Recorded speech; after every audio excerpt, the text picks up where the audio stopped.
Bonjour à tous et bienvenue dans My Téléfoot. Franck, Basile et Charlotte sont toujours avec nous. Vous pouvez les applaudir. Ainsi que Julien Ménard pour sa toute première dans My Téléfoot. Bienvenue Julien. On débute cette émission, Basile, par les archives de Téléfoot. On a vu tout à l'heure votre but en finale de Ligue des Champions en 1993. Voici un extrait du reportage qui était passé le 30 mai 1993 dans Téléfoot. Comment les Marseillais avaient fêté cette première Ligue des Champions. Sujet d'époque signé Pascal Praud. Pascal.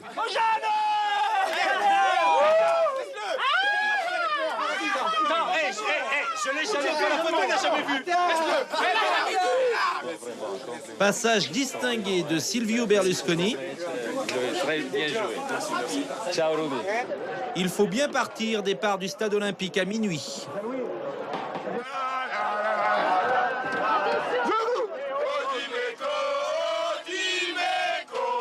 Je vais dormir avec ça.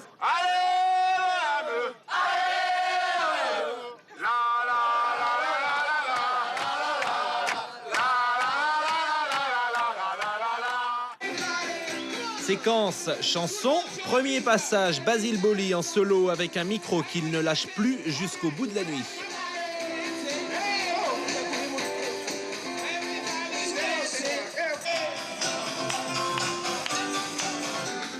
Deuxième passage, Boli et son cigare, Sosé et ses lunettes noires, duo brésilien. Le lendemain matin, dans notre journal de 13h à mi-chemin entre le danseur mondain et la majorette, Basile Boli tient le coup.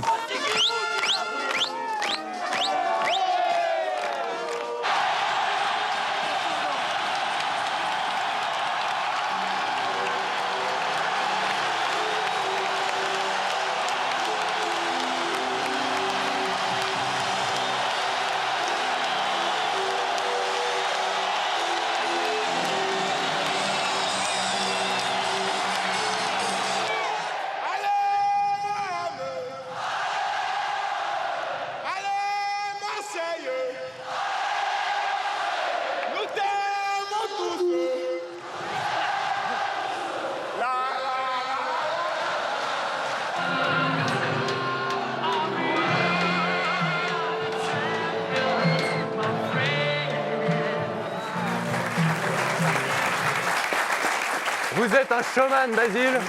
Et tout ça, vous n'aviez bu que de l'eau en plus. Ah, que de la bière. Ça faisait 2 Non, jours le que plus je buvais terrible, de c'est la que le bière. gardien du stade dit Monsieur Boli, il va falloir sortir. Il n'y a plus personne, il va falloir y aller. Ça vous fait plaisir de revoir ces images? Vous les revoyez encore? Non, non, je les revois pas tout le temps, mais bon, là, ça fait vraiment les kilos en trop. Et de voir Didier Deschamps en train de... Non, mais ce qui était marrant, en plus, c'est Michel Platini et Tigana. Michel était en train de chambrer Tigana comme quoi il n'avait jamais gagné de Coupe d'Europe. Et voilà, donc c'est des anecdotes comme ça qui sont intéressantes, quoi. Quels sont les souvenirs qui vous reviennent quand on vous parle de cette finale à part votre but? Il y a des images comme ça qui Ouais, sont il y a plus des ancrées que images, d'autres? des images fortes, c'est celle de Goethals qui était arrivé à la fin, quoi. Votre entraîneur de l'époque, Ouais, je le dis pour c'était- les plus jeunes. Ouais, c'était vraiment un mec exceptionnel, quoi. On apprécie aussi, Franck, le sens du rythme de Didier Deschamps. On a tous apprécié. Toujours Didier, toujours là où il faut, toujours bien placé. Bon, pas toujours en musique, pas toujours dans le rythme, mais bien placé. Il essaye quelque chose. Allez, on est ravis d'accueillir Julien Ménard pour sa nouvelle rubrique, le baromètre des Bleus. Julien, nous sommes à 194 jours de l'Euro et une fois par mois, vous viendrez établir votre top 3, votre flop 3 des Bleus. On commence avec les tops. Top 1 cette semaine, Antoine Griezmann. Et oui, Antoine Griezmann, meilleur buteur français sur l'année 2015. Il a marqué encore 3 fois cette semaine. On va voir le classement. Griezmann avec 27 buts qui devance Olivier Giroud, 26 buts. André-Pierre Gignac, 26 buts aussi. Il a marqué cette nuit, on l'a vu dans Téléfoot. Donc 3 buts pour Griezmann cette semaine. Franck, si Benzema ne va pas à l'Euro, est-ce qu'Antoine Griezmann peut être une solution dans l'axe ? Non, j'y crois pas. Je crois que c'est plutôt quelqu'un qui est plutôt libre. On a dans l'axe, faut pas oublier, on a Martial, on a Giroud, on a aussi. Coman, on a Gignac. Voilà, il y a meilleur buteur. pléthore de joueurs qui peuvent prétendre à une sélection et à une participation au championnat d'Europe. Donc c'est pas. Mais Griezmann, je le vois plutôt libre, ou côté droit ou côté gauche, mais je le vois pas dans l'axe. En tout cas, titulaire. Ça va. En tout cas, oui, titulaire, oui. Pour ceux qui ne connaissent pas Haller, vous pouvez nous préciser qui est... C'est Il a l'air de quoi? l'attaquant d'Utrecht aux Pays-Bas et international espoir. Il a été formé, Sébastien Haller. il a été formé à Auxerre. Ah, c'est exactement. Ouais. Top 2 cette semaine, Kingsley Coman, encore buteur hier avec le Bayern, on l'a vu dans Téléfoot. Et ouais, 19 ans, Kingsley Coman, il a marqué son premier but en Ligue des Champions cette semaine, le premier de sa jeune carrière. Et regardez ses statistiques. Au total, il a déjà marqué 4 buts et délivré 6 passes en 12 matchs. Kingsley Coman, Basile, est-ce qu'il doit être à l'Euro? Ah, c'est sûr, parce que bon, il a cette décontraction, cette maturité déjà. En plus, il part de Paris Saint-Germain, il va à la Juve, après la Juve au Bayern. Je pense que c'est un espoir du football français. Et comme Anthony Martial, comme Nkoudou, je pense que ces joueurs-là, il faut avoir l'œil sur eux. Et lui, je pense qu'il a sa place tranquillement à l'Euro. Il est en train de prendre la place d'Ariane Robben au Bayern Munich. Ouais, bon, enfin Robben, ça y est, ouais, c'est malheureusement, hein, il y a un temps pour tout et je crois que Robben est plutôt dans le passé que dans le présent. Mais ça va être juste pour Coman, hein, parce qu'il y a des joueurs qui sont déjà installés. Et alors, il a toutes les qualités pour y arriver, mais je pense que ça peut être...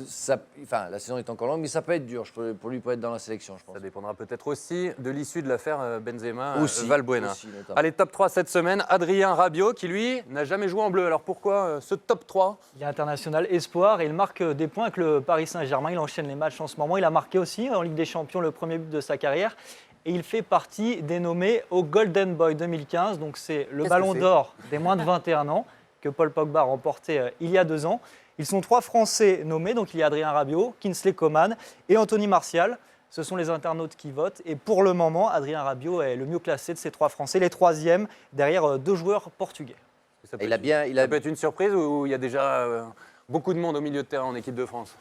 Non, je pense que non, je pense qu'il en est loin. Je pense qu'il en est encore loin, puisqu'en plus, il y a eu l'arrivée de Lassana Diarra et qui fixe bien, je dirais, les 3 que l'on voit en tant que titulaire, Matuidi, Pogba et Lassana Diarra, avec en plus Schneiderlin, Cabaye qui sont déjà placés. Et Moussa Sissoko, Et Moussa ça a l'air, Sissoko. Donc je pense c'est que bouché au milieu de c'est plutôt terrain. défini. Ouais. On est assez Mais d'accord. il a bien pris la relève de Verratti, en tout cas au milieu de terrain à Paris. Allez, on passe au flop Julien. Flop 1, Karim Benzema. A-t-on besoin d'expliquer pourquoi? Évidemment, il y a l'affaire de la sextape, mais il y a aussi les statistiques. Karim Benzema, c'est 17 buts en 2015. Il y a 8 joueurs français qui ont marqué plus que lui cette année. C'est vrai qu'on ne l'a pas vu dans votre classement tout à l'heure, des meilleurs buteurs français. Flop 2, plus étonnant, Anthony Martial. Pourquoi? Il avait démarré très fort, 4 buts pour ses 4 premiers matchs avec Manchester United. C'est plus compliqué depuis, un seul but au cours des 13 rencontres suivantes et aucun lors des 8 derniers matchs pour Anthony Martial. Il a été critiqué cette semaine par une légende du club, Paul Scholes. Regardez ce qu'a dit Paul Scholes. Pour moi, il a encore beaucoup à prouver en tant que buteur. Il n'a pas l'air vraiment préoccupé par le fait de manquer une occasion ou de marquer un but. Il n'est pas un vrai avant-centre qui vit pour marquer. Alors Franck, Van Gaal le fait beaucoup jouer côté gauche. Pour vous, c'est un attaquant ou un ailier? Quel est son poste? Non, moi j'aime bien ce côté gauche. Il a, même en équipe de France, il a pu évoluer comme ça. Je trouve que ça lui donne de l'espace, comme Titi Henry à l'époque. Je pense que c'est des postes qui peuvent leur laisser une certaine liberté et leur permettre de faire jouer aussi leur vitesse. Est-ce qu'ils sont des gens très rapides? Je comprends Paul Scholes, je l'ai connu Paul Scholes. Paul Scholes, c'était un guerrier, il fallait qu'il finisse en sang, il était content. Et si le mec, il pleurait pas à la fin du match quand il avait perdu un match, ça allait pas. C'est vrai qu'Anthony Martial a une poker face et c'est vrai que quand il marque pas, on a l'impression que bon, c'est pas très grave. Après, il y a ce qu'on ressent à l'intérieur, il faut pas analyser simplement ce que l'on voit quand on connaît pas les gens. Ça va être dur pour Anthony. Déjà au départ, on se demandait comment ça allait marcher. Ça a très bien marché pour lui. Bien sûr qu'il n'est pas arrivé, qu'il en est très loin avant la fin de son parcours, donc il faut lui laisser le temps de bosser. Basile, pour vous, c'est une vocation? On est buteur? On est buteur. Moi, je pense qu'il va finir dans l'axe. Hein. Il va rester sur le côté gauche. Et puis, il fait partie de ces attaquants de la nouvelle génération qui ont une maturité, mais sur le visage, on ne voit pas quand ils sont contents ou quand ils sont fâchés. Et c'est vrai que Scholes n'a pas l'impression que c'est un chasseur de but à la Neymar ou voilà. Mais moi, je pense quand même qu'il fera partie des super attaquants pendant l'Euro. Allez, on termine flop 3. Lui non plus n'a jamais été appelé en équipe de France, Florian Thauvin. Il n'a jamais semblé aussi loin de l'équipe de France. Non, ça c'est sûr. D'ailleurs, Florian Pas Thauvin, loin du football même, je dirais, pour l'instant. en ce moment. remplaçant à Newcastle, qui est 19e de Première Ligue. Il traîne un peu comme un boulet les 17 millions dépensés par les Magpies. Il avait déclaré au moment de signer à Marseille qu'il voulait jouer pour les Bleus. Est-ce que du coup, en quittant l'OM et la Ligue 1, Basile, il a fait une erreur, Florian Thauvin? Je ne sais pas s'il a fait une erreur, mais Newcastle, ce n'est pas un club qui arrange les joueurs français qui partent là-bas souvent. Mais je pense quand même qu'il doit avoir un problème de positionnement sur le terrain. Et puis, le joueur est très difficile à manager, il paraît. Non, mais le problème, c'est que ce garçon a fait 6 mois à Bastia. Et on en a fait une star presque mondiale. On dit, oh là, tout le monde le veut, il va à Lille, après il va pas à Lille, il va à Marseille, il va exploser. Non, le gamin, il a 6 mois de football. Arrêtez de nous faire des stars. On a fait de la dictature de l'urgence avec des gamins qui n'ont pas démarré le football. Et voilà ce sont les dommages collatéraux de ce que les médias nous jettent à la fenêtre tous les matins en disant tiens, on a trouvé une star, on va vous le balancer. Et lui, il n'arrive pas à suivre. Et la pression n'est pas bonne. Et donc là, il est en train de se noyer. C'est un gamin qui a besoin d'être récupéré par un petit club. Malheureusement, c'est comme ça, pour renaître peut-être de ses cendres. Mais là, s'il continue comme ça, que ce soit Marseille, Newcastle ou Liverpool, il n'y arrivera pas. Il faut qu'il retourne dans un petit club formateur où il va se repositionner dans une structure un peu plus décente. T'es un peu sévère avec lui. Il a quand même un peu de qualité quand même. Mais je n'ai pas dit qu'il n'avait pas de qualité, mais il les a perdus. Laissez parler l'ambassadeur de Pas dans l'OM. le bon club. Non, c'est vrai qu'il a besoin d'être recadré. Mais c'est pas non plus... Voilà, s'il est bien encadré, je pense qu'il fera partie des super joueurs. Parce Il a été jeté au loup. Voilà. Il a été jeté au loup en signant très vite dans un grand club alors qu'il n'avait pas la structure même mentale. Je pense qu'il a été surpassé et trop vite par ce qui lui est arrivé. Voilà. Chaque mois, nous terminons cette rubrique par cette question. La France va-t-elle gagner l'Euro? Votre rire est une réponse, Franck. Non, tu rigoles. mais bien sûr qu'on va la gagner, on joue chez nous. Voilà. Vous n'avez pas l'air 84, tellement, 98, vous avez pas l'air tellement persuadé, ce petit rire en dit long. Réajuste toutes les Non, semaines. je me dis que là, on est en pleine histoire Valbuena, Benzema, si tu veux. C'est compliqué d'y répondre C'est un actuellement. peu- le foot est passé au deuxième plan, tu vois. Ça m'a... Moi, je pense qu'il y a l'Allemagne et on parle de l'Angleterre, mais l'Angleterre, c'est toujours comme ça. Ils vont s'arrêter en quart de finale. Je pense quand même que si avec un groupe bien géré par Didier, on pourrait être en finale. Et si on est en finale, et puis bon, voilà, comme en Là, on- 84 et en 98, on passe, quoi. C'est ça, c'est un winner, Didier Deschamps. Je vous demande d'applaudir Julien pour sa première. On vous retrouvera chaque mois. Super, Julien. Merci Julien. Et on passe aux interactions, les interactions avec Charlotte. Ah oui, ça a réagi d'abord sur Zidane, évidemment, qui fait réagir. Voilà, alors Zidane en équipe 1. Monsieur Zidane, je veux Zidane à la place de Benitez. On a quand même une toute petite personne qui vient nous dire Zidane, entraîneur du Real. Moi, je ne me précipiterai pas. Il prend des risques, Stéphane Capi. la vie, ça prend des risques. Ça a également réagi sur Neymar. Neymar, c'est en ce moment le meilleur joueur du monde, c'est Neymar. On le répète, Neymar, ça ne veut rien dire du tout. c'est un futur ballon d'or, c'est sûr. Et il y a une question à laquelle vous pouvez peut-être répondre, messieurs. Neymar ou Suarez en 3e du ballon d'or? Alors moi, je prendrais bien Neymar. Mais Suarez aussi, ça. Bon, alors c'est on quelque prend les chose. deux alors. Voilà. On est d'accord. Réponse demain. On ne pose pas la question à Franck. On connaît son Voilà. amour pour cette récompense. Et puis Charlotte, il y a eu un échange de tweets assez savoureux cette semaine entre Stéphanois et Lyonnais. Attention, messieurs, c'est très violent. Ça clash sévère sur les réseaux entre Saint-Etienne et Lyon. Les Stéphanois ont lancé les hostilités en premier après leur qualification de jeudi en Ligue Europa grâce à un match nul contre Rosenborg. Et ils se sont moqués du match nul de la veille des Lyonnais, eux éliminés en Ligue des Champions. Regardez le tweet. La SSE sera donc le seul représentant de la région Rhône-Alpes en Europe lors du prochain tour. Voilà, alors vous imaginez On attend la réponse. que les Lyonnais ont répliqué, on les connaît avec ce tweet que vous allez lire. Bravo pour la qualif, les amis. Vous paradez sur les champs, quel jour du coup? Alors voilà, c'est violent entre eux, mais bon, ça fait toujours plaisir de les voir se chamailler. C'était un plutôt petit peu sur mignon. les- Voilà, c'est Ouais, une c'est plutôt chamaillerie. sympa. Je préfère les voir comme ça. Ouais.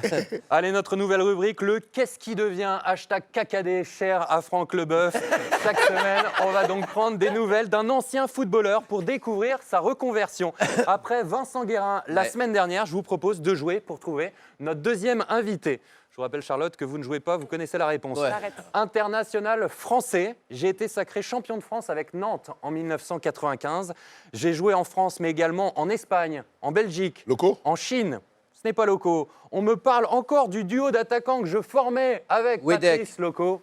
Nicolas Wedek, vous avez trouvé. ouais, Wedek. Qu'est-ce qui devient Nicolas Wedek? Réponse avec Abdassal.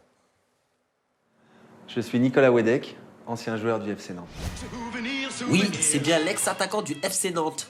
Et si vous ne l'avez pas reconnu, rassurez-vous, vous n'êtes pas les seuls. Malheureusement, physiquement, j'ai un peu perdu de cheveux, donc me reconnaître dans la rue, ça arrive, mais très très rarement. C'est naturellement dans la banlieue nantaise que Nicolas Wedek s'installe après sa carrière de footballeur. Et pour sa reconversion, il a choisi l'hôtellerie. Les premières années, je me suis beaucoup posé la question, rester dans le foot, pas rester dans le foot, je sais pas moi, acheter un bar, jusqu'à ce que je trouve ma voie et cette envie d'investir dans l'hôtellerie.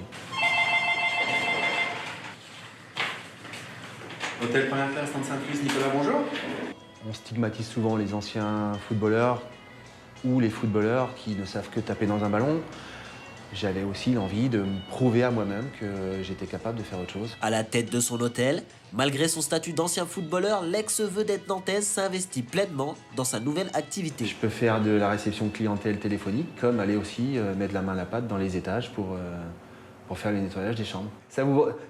Là, vous vous remémorez un petit peu toutes vos années où vous avez passé dans les hôtels quand vous étiez joueur de foot et vous laissiez les chambres d'hôtel dans un état dégueulasse. Malgré un début de championnat difficile, Nicolas Wedek est optimiste concernant l'avenir de son club de cœur. Il semblerait que là, ils reviennent un peu plus à ce qui a fait l'ADN du club, c'est-à-dire la formation. Et grâce à cette formation, le club a connu des résultats. Donc, ça va prendre quelques années pour revenir à ce que le club était, mais je pense qu'ils sont sur la bonne voie.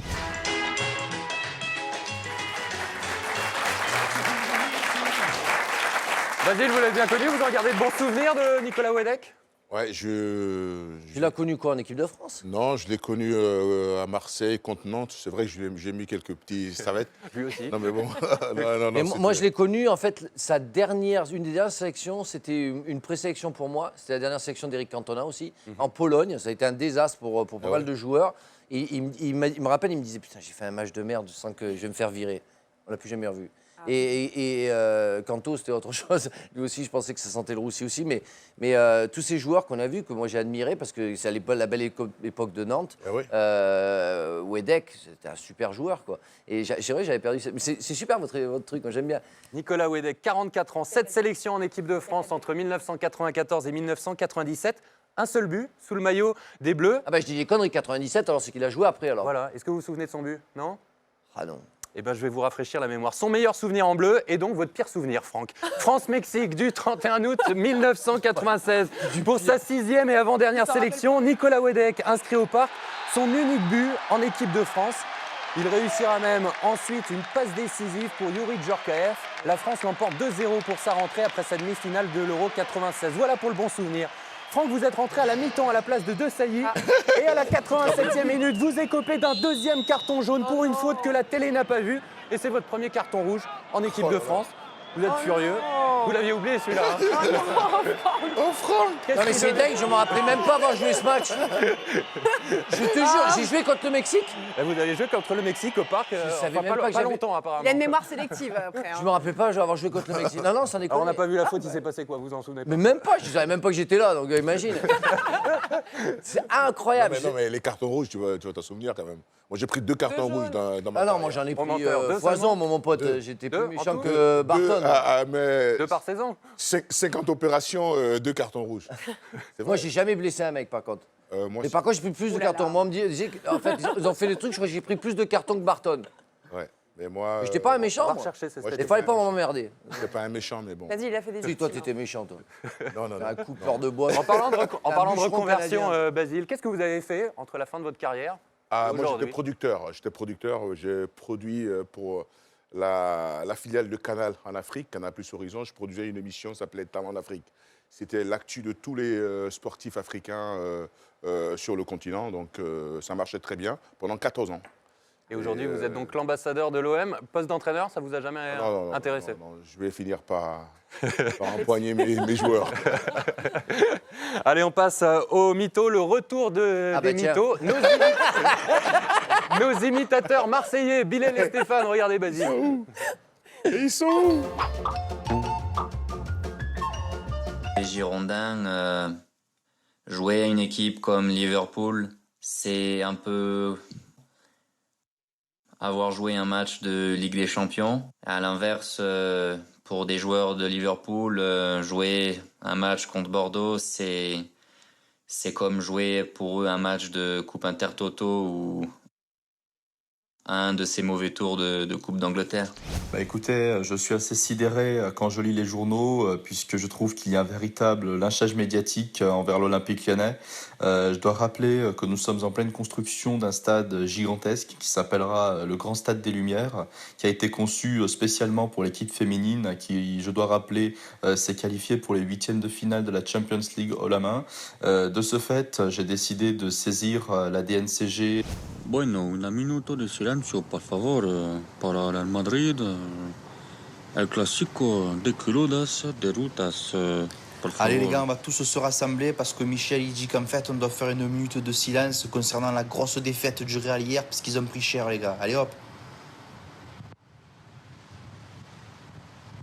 Oui, c'est sûr qu'avec toutes ces histoires hors foot et ces histoires de réseaux sociaux, bientôt je vais devoir composer mon équipe sans Mathieu Valbuena ou Karim Benzema. Et à vous écouter, je dois bientôt faire revenir des joueurs comme Vicage Doratio ou Michael Sylviestre. Bon, j'espère qu'on n'en arrivera pas encore là, même si on n'est pas bien loin. Ils sont bons, nos imitateurs, hein, Basile. C'est génial, mais ils sont où? Ce sont des Marseillais. Des Marseillais. Des Marseillais qui, chaque c'est semaine, du top. nous imitent les acteurs du football et on les remercie, les Ils mythos. prennent cher de Didier, hein, quand même. Ah, Didier, ils aiment bien, c'est leur cible prioritaire, Didier Deschamps. Allez, on passe au buzz de la semaine avec Charlotte. On débute avec Jamie Vardy, que vous aimez beaucoup. Vous nous en parlez toutes les semaines. Ah, arrêtez, Fred. Oui, Le début d'une idylle. C'est plus un secret. Jamie Vardy, c'est mon chouchou. Qu'est-ce que vous voulez que je vous dise? C'est comme ça. Et c'est surtout le recordman de buts en match consécutif. Exit Ruud van Nistelrooy. Et samedi dernier, après la victoire de Leicester face à Newcastle 3-0, il s'est adressé à ses coéquipiers dans les vestiaires avant une lasagne party. Écoutez.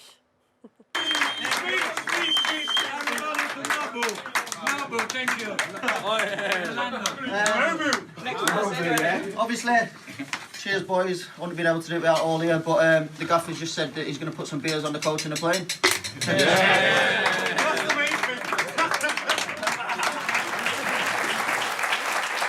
Alors, Jamie Vardy, il a la cote. C'est pas le cas de Mario Balotelli. Hein. Non, voilà, on l'appelle le mal-aimé. L'objet volant bleu ciel que vous allez voir d'un côté du mur vitré à l'autre, c'est le maillot de Super Mario Balotelli à son époque chez les Citizens. Alors, plus si super que ça, Mario, puisque lors de la rencontre Manchester City-Juventus en Ligue des Champions cette semaine, les supporters de chaque équipe se sont refilés la patate chaude. Et ni son ancien club, ni les supporters du rival de l'AC Milan ne souhaitaient garder l'objet du délit. Non, à vous, nous, on n'en veut pas. Balotelli, pauvre, qui sera prochainement opéré d'une pubalgie. C'est vrai que c'est moche. Annoncé. Il a un peu disparu en même temps. Non, moi, je préfère mon expulsion contre le Mexique tu vois, que ça. Là, quand même. J'avais quand même une question. Est-ce qu'il pourra participer à l'Euro? Il est annoncé absent quand même jusqu'en Non, mais 2016 à cause d'une pubalgie. Non, mais non, voilà. Même à l'OM, vous Voir- en voulez voir pas, Balotelli, c'est du passé, quoi. T'es méchant. À l'OM, vous en voulez? Je vais pas récupérer Mario. Merci, t'es gentil. Non, même pas. Super Bon, Mario, d'accord. quoi, ça va, avec la casquette et tout, le truc de camionneur. Allez, direction Caen avec le geste technique de la semaine. Si, c'est bien à Caen. Ça fera plaisir à notre ami Denis Brognard. Les images suivantes, attention, ne sont pas tournées au Brésil, mais bien à l'entraînement du Stade Malherbe de Caen. Et c'est le défenseur Yaria, que vous voyez de dos, regardez-le, qui s'est pris pour Ronaldinho pendant un taureau. Mais qu'est-ce qui se passe avec ses coéquipiers et qui va réaliser un sublime geste technique. Bravo à lui. Espérons voir les mêmes choses sur le terrain, pourquoi pas. Bravo. On termine avec Lionel Messi. Bah oui, et si je mettais une caméra dans le rond central et que je tirais à 40 mètres de cette caméra pour la toucher, et évidemment, c'est Lionel Messi qui s'est chargé de ce sublime geste. On va l'appeler Monsieur Compas dans l'œil. Regardez, c'est fou comme ça a l'air simple. Regardez-le, il met la caméra dans le rond central, il se met à 40 mètres, et qu'est-ce qu'il fait, Lionel? Bah forcément, il vise la caméra. Je vous assure, c'est pas truqué, hein. C'est véridique. C'est une opération pour la marque qui le sponsorise. Voilà. Alors, Franck, Basile, on a mis la caméra juste là, vous allez pouvoir... Mais non. C'est pas truqué, mais c'est une pub. Donc, Pas Ouais, bien sûr que c'est truqué. Et de toute façon, moi, pendant 2 heures, je vais frapper partout. mais si on connaît votre, T'as déjà assez de votre blessés à ton précision équipe. Non, diabolique. ta technique faisait inégalable. C'est ça, ouais. Allez, on termine ce My Téléfoot avec un rendez-vous incontournable. Le Challenge Téléfoot. Guillaume Poisson était cette semaine à Dijon, leader de Ligue 2. L'objectif, toucher la barre transversale. Charlie Dutournier, 21 ans, attaquant.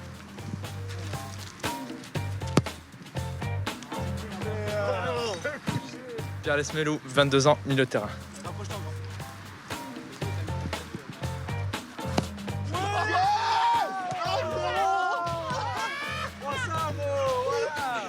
Louis Johnny, 22 ans, je viens de Monde City, dédicace.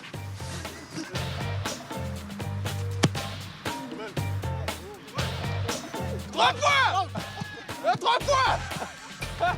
Belmont Anthony, 32 ans, milieu de terrain.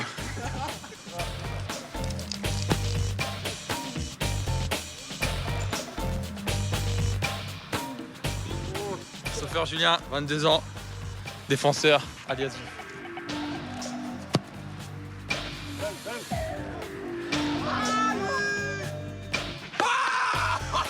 C'est la puissance. Ah, merci monsieur. Belouche, et pour toi celle-là. Au nom du club et de Téléfoot, je te remets la coupe. Coach. Voilà, la mini-coupe. Tu peux Merci. la soulever devant le public. Merci beaucoup. Voilà. Comme je l'ai dit, c'est le trophée que je convoite depuis un très long moment. Félicitations à toi. Merci. Et bravo à Dijon, bien parti pour remonter en Ligue 1. Petit bonjour à Olivier Daougui, qui a été mon ancien coéquipier à Strasbourg. Eh bien, il est bien parti pour retrouver l'élite. C'est la fin de ce My Téléfoot. Un grand merci, Basile Boli, d'avoir passé cette matinée avec nous.